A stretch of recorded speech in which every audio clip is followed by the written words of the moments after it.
Hey guys, Philip here, back for another video with Freak Athletic. Today we've got an interesting topic. We're going to be talking about refeeds and cheat meals. How are they different? How should you use them? Should you use them at all? Let's find out. So first we have a refeed. Now a refeed is a little different from an actual cheat meal in the fact that it is a measured approach. It is specific.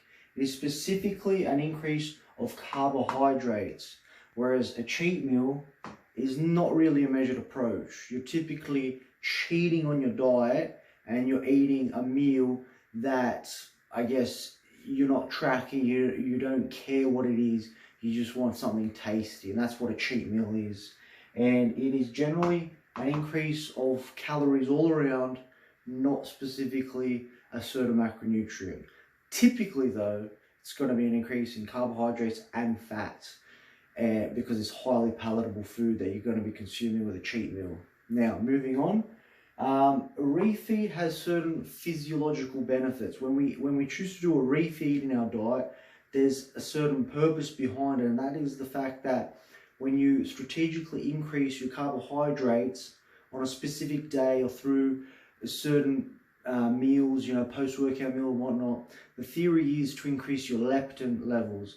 Now, research suggests that carbohydrates specifically has a more positive effect on leptin levels as opposed to just general calories from carbs and fats. So that's why we opt for the carbohydrates in the refeed. Measured approach, increase of carbohydrates.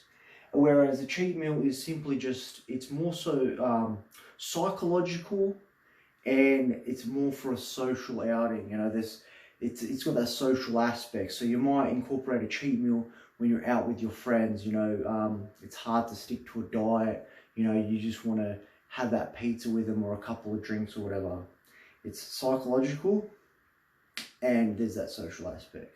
Now, refeeds typically are over the course of the day with a general carbohydrate target, or it could be a specific meal.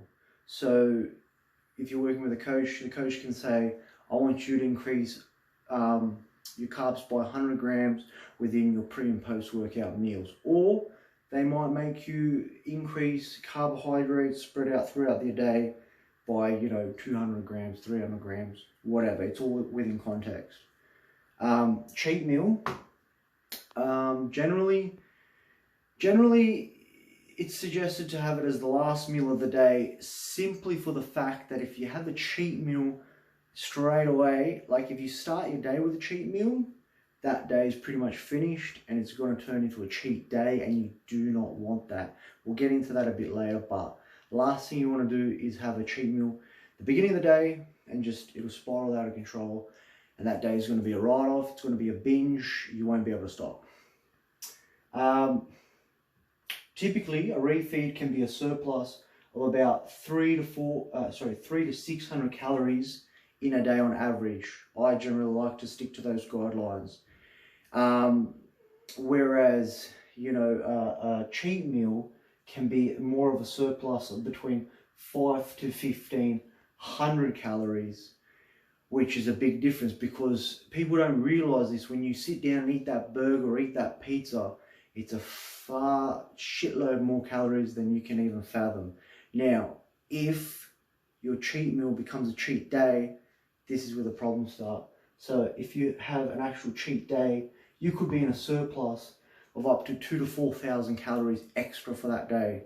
That is extra on top of your diet. So if you're consuming 2,000 calories dieting, you decide to have a cheat day, you're typically going to eat an increase of 2,000 to 4,000 calories that day.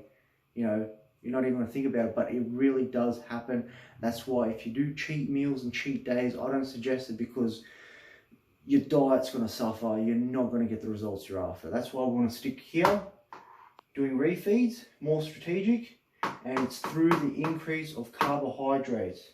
And the common practice behind refeeds is to have them on training days, on big training days, such as legs or possibly lagging body parts. You want your arms to grow more, you're going to have a refeed on arm day. Or possibly sometimes if you train in the mornings, it's a good idea to have the refeed the night before.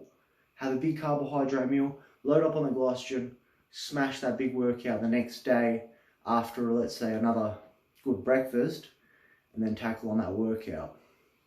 As for common practice with cheat meals, is people typically tend to do them over the weekend. They might get to the weekend and be like, oh, I just want to eat whatever I want, or I just want to have a cheat meal Friday night, Saturday night, one or the two, or maybe the entire weekend. That's where, again, your diet suffers. You can't maintain the results that you're after. In conclusion, refeeds are done strategically, in my belief, every 4 to 14 days. But typically, more so around every week mark, once a week.